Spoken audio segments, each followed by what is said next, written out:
Before humans invented cities, farming, rent, or the wheel, we somehow created the animal that now judges us for eating without sharing. The dog. But here's the strange part.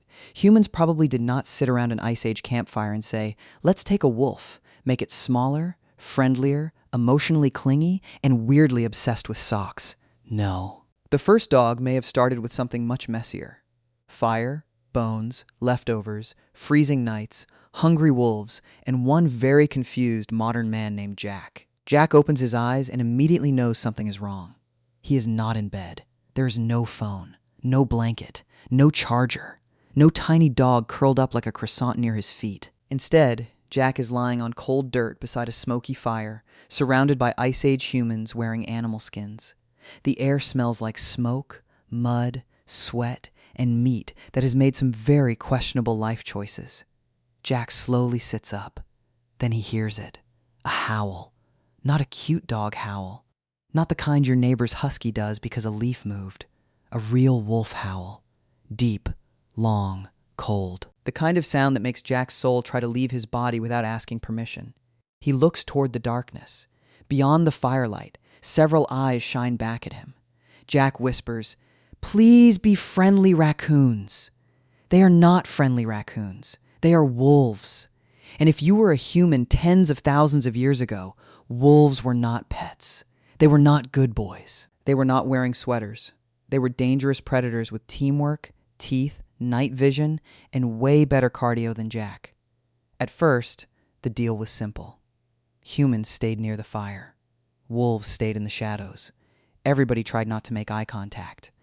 But then humans did something extremely human. They left trash. Bones, scraps, fat, skin, cracked skulls, half-eaten meat. To Jack, disgusting. To a hungry wolf, 5-star dining. Because Ice Age humans were hunter-gatherers.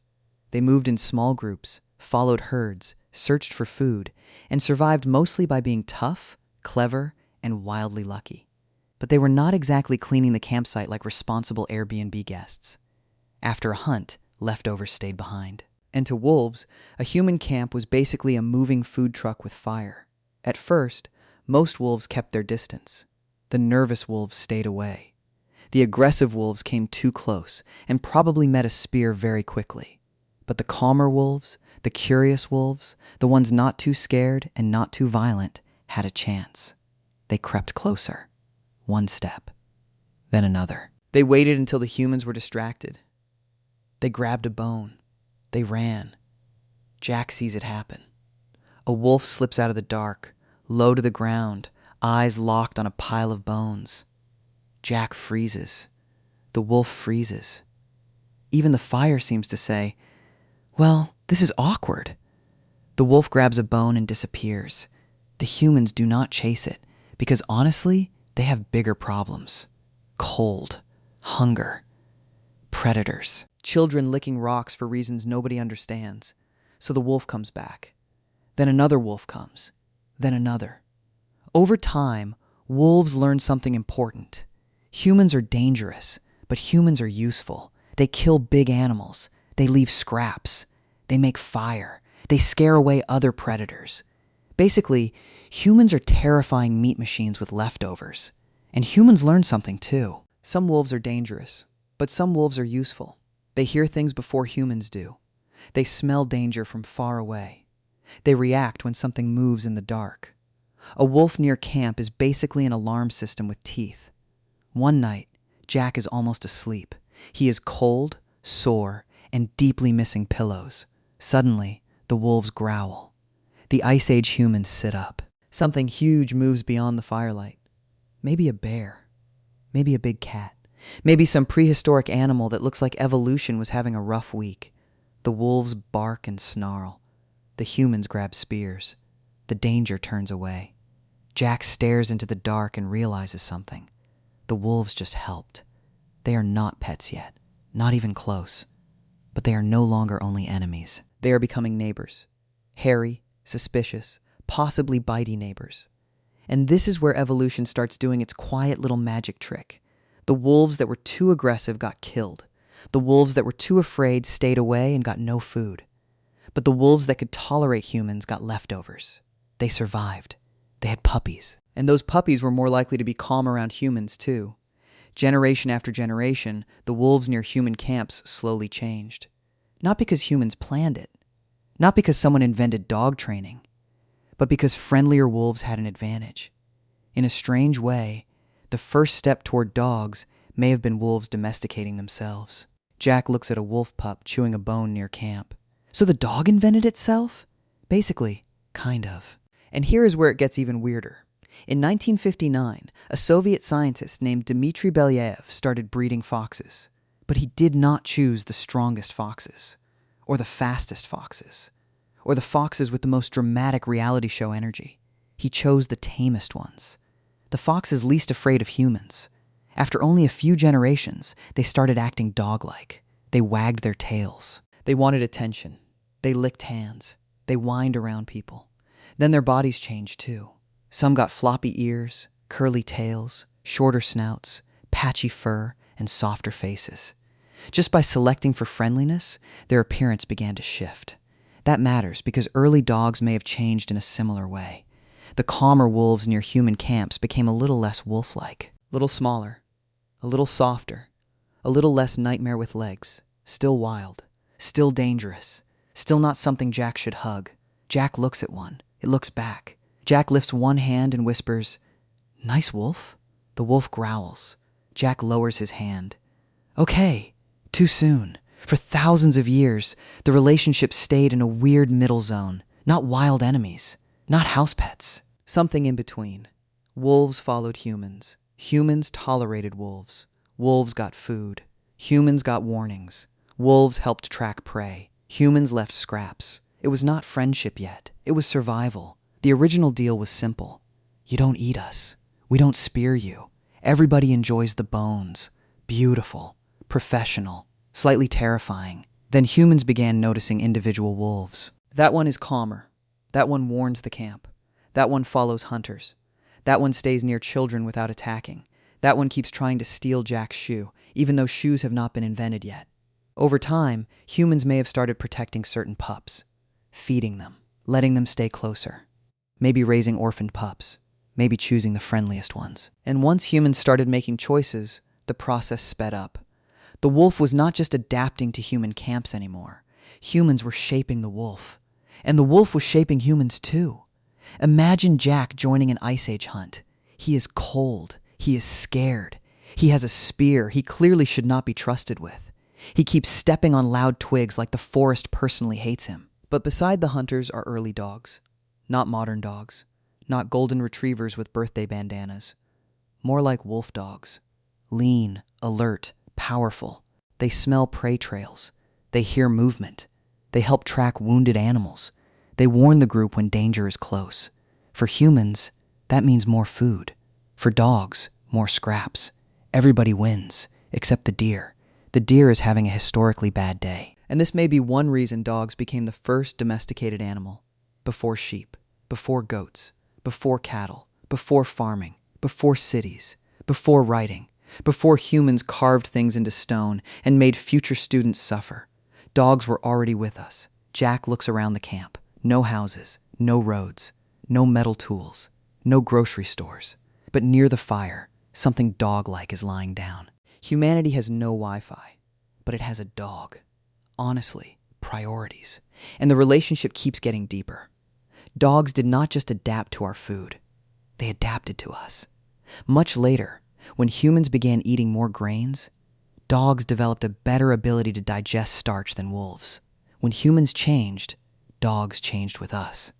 They were no longer just animals living nearby. They were becoming animals built around human life. And emotionally, it gets even stranger. Modern dogs are amazing at reading people. They follow our pointing. They watch our faces. They notice our tone. They react to our emotions.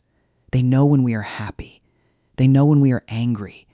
They know when we open a snack bag from 3 rooms away. That last one may be supernatural. When humans look into a dog's eyes, both human and dog can release oxytocin, a bonding hormone linked to deep social connection. Wolves do not naturally bond with humans that way. Dogs do. So when your dog stares at you with those huge emotional eyes, that is not random. That is evolution pressing the protect this creature button inside your brain. Jack learns this the hard way. A young wolf dog limps near the camp. It is smaller than the others. Thin, tired, one ear bent. It watches Jack from a safe distance. Jack tries to ignore it. He fails immediately. The little animal steps closer. Jack steps closer. It backs away. Jack stops. Then he tosses a scrap of meat. The wolf dog grabs it and runs. The next day, it comes back. Jack gives it another scrap. The day after that, it sits a little closer. Still cautious. Still wild. But close enough for Jack to feel something new. Not ownership. Not control. Connection. And that may be when this became bigger than survival. At first, humans tolerated wolves because wolves were useful. But usefulness is not the whole story. Archaeologists found a grave in Germany from around 14,000 years ago with humans and a dog buried carefully together. The dog had been seriously sick as a puppy but survived for weeks or months. That means humans probably cared for it, fed it, protected it, spent energy on it. During the Ice Age, that was not a small thing. There were no hospitals, no extra food in the pantry, no pet insurance. Every calorie mattered, every hour mattered, and still, someone cared for a sick dog. That is not just a tool. That is attachment. Maybe friendship. Maybe love. That night, Jack sits beside the fire. The little wolf dog curls up a few feet away, not touching him, not fully trusting him, but closer than before. Outside the firelight, wolves howl. Inside the firelight, humans sleep. And between those two worlds, wild and human, the first dogs are beginning to exist. Not suddenly, not magically, not because one genius caveman invented fetch, but slowly, through hunger, fear, curiosity, leftovers, protection, trust.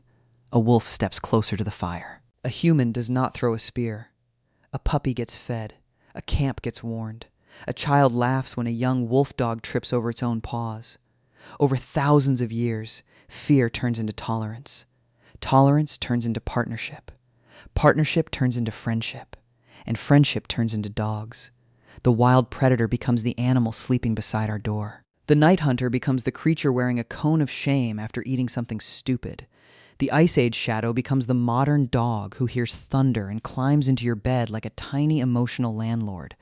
But inside every dog, a trace of the wolf remains. When dogs circle before lying down, they may be echoing ancient wolves flattening grass. When they bury food, they are remembering a world where saving meat could mean survival. When they howl, something ancient is still calling through them. Inside a husky, the wolf shadow is obvious. Inside a chihuahua, it is honestly funnier. But it is still there. A tiny ancient predator vibrating under a blanket. Jack looks at the little wolf dog near the fire and thinks about the future. Dogs will guard homes, guide blind people, find survivors, herd sheep, comfort children, detect danger, and sleep on couches they were absolutely not allowed on. And somehow, it all begins here, with scraps beside a fire, with wolves brave enough to come close, with humans patient enough not to kill them, with evolution working quietly in the dark. Jack smiles. The wolf dog looks at him. Jack whispers, "You have no idea what you're going to become." The animal tilts its head, and far in the future, millions of dogs will do the same thing, because humans are completely powerless against it. So the next time a dog falls asleep near you, remember this. That warm little creature is not just a pet. It is the result of one of the oldest partnerships in human history. A friendship born before cities, before writing, before farming, before the modern world. A friendship that began when humans were cold, wolves were hungry, and both species discovered something powerful. Survival is easier when someone is watching the darkness with you. If you enjoyed this story, leave a comment and let me know what topic you want me to cover next. And make sure to subscribe so you don't miss the next video.